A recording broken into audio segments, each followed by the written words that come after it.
Time for the motorsports update for the week, and I'm flying solo as I sit here at the press box at Phoenix Raceway in Avondale, Arizona. A great weekend of racing overall, not just with NASCAR, but also with IndyCar and overseas with Formula One as well, kicking off their season in Melbourne, Australia. Let's start with NASCAR here, as we are again in Phoenix. A great race, a race that had a lot of twists and turns over the course of the day. The two drivers that were clearly the class of the field were Christopher Bell in the number 20 for Joe Gibbs Racing and Ryan Blaney, who ended up winning the race here this week. Those two by far and away had the best cars here today. Christopher Bell stayed out of trouble, had most of the day to himself out in front, just on pure raw pace and speed.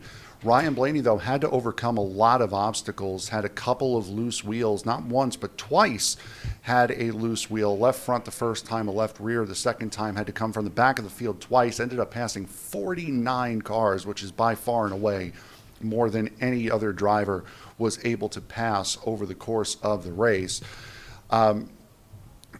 Couple of late restarts, two-tire decision, again, really helped Ryan Blaney get that race win, get himself into a position. Had to pass Ty Gibbs at the end of the race, who was fighting for his first ever win in the NASCAR Cup Series.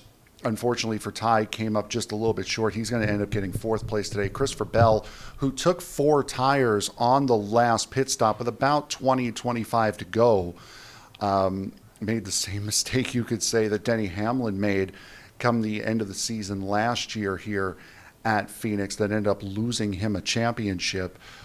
Christopher Bell just did not have enough time, cleared Kyle Larson and Ty Gibbs with about 7 laps to go, give or take, and just could not make up what was about a 1-second gap to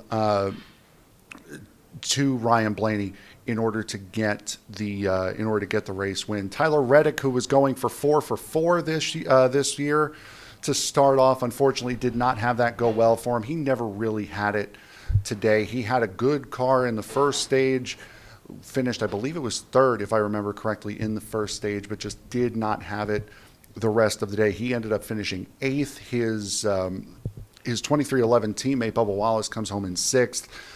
Just to round out the top 5 or 6 for the Cup Series. Ryan Blaney collects his first win of the year, back-to-back here at Phoenix as well. Remember, he won the last race of the season here at Phoenix as well. Christopher Bell, Kyle Larson, Ty Gibbs, Denny Hamlin rounding out the top 5. Bubba Wallace, William Byron, Tyler Reddick, Michael McDowell, and Eric Jones, who qualified in 32nd for the race here today, coming home in the top 10. Yesterday's races here were also very, very good. Jesse Love dominated the O'Reilly Auto Parts Series race here last night. Unfortunately, he did not come away with the win. Justin Allgaier in the number 7 for Junior Motorsports, really, really good on the long run. And no matter what Jesse Love tried to do at the end, Justin Allgaier was going to be the car to beat, and he was the winner last night. So Junior Motorsports comes away with their first win of the season. IndyCar yesterday afternoon was a fantastic race.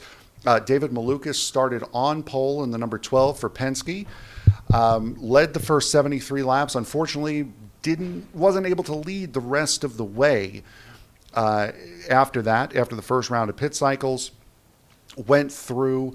Joseph Newgarden, who qualified in second, was right up there all day, was right up there battling with Pato O'Ward, who was able to grab the lead of the race as his pit cycle was so far off. But the biggest story that came out of yesterday, well, the biggest story was the fact that Alex Palou, who has been leading the IndyCar Championship ever since, I believe it was August of 2024, crashing out in the first 10 laps of this race. Did have a little bit of contact with the number 76, put Alex Palou in the wall that's actually just behind me here, just behind the camera shot, and ended his day early. So Alex Palou, for the first time in a calendar year and a half, will not be the points leader in the IndyCar Series. Great racing towards the end between Joseph Newgarden and Christian Rasmussen. Rasmussen found a lane that nobody else here was able to find yesterday, and was able to really run that middle lane where no one else was able to. Got into it, I believe it was with Will Power towards the end of the race, cut Will Power's tire down, and then from there, Rasmussen was kind of fighting back. Mick Schumacher had a solid run. He finishes 18th in his first ever oval race, coming over from Europe, coming over from Formula One, the Formula 2 champion.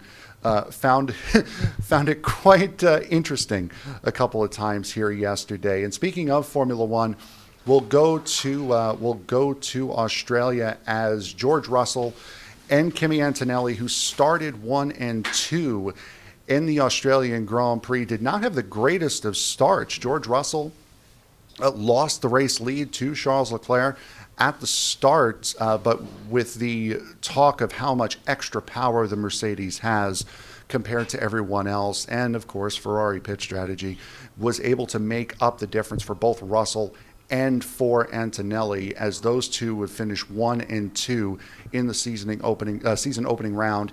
In Australia, Charles Leclerc, Lewis Hamilton, Lando Norris, your top 5. Max Verstappen, Oliver Behrman in the Haas F1 car coming home in P7. Arvid Lindblad in his first ever Formula One race for Red Bull for Team Racing Bulls comes home in 8th. Gabby Bortoleto in the Audi, their first ever race, formerly Sauber, coming home in 9th.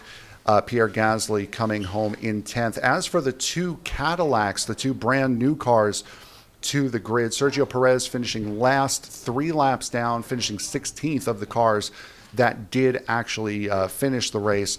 Valtteri Bottas coming home after 15 laps. Car suffered a failure. Really quick, just going back to the IndyCar results. Joseph Newgarden coming home with the win yesterday.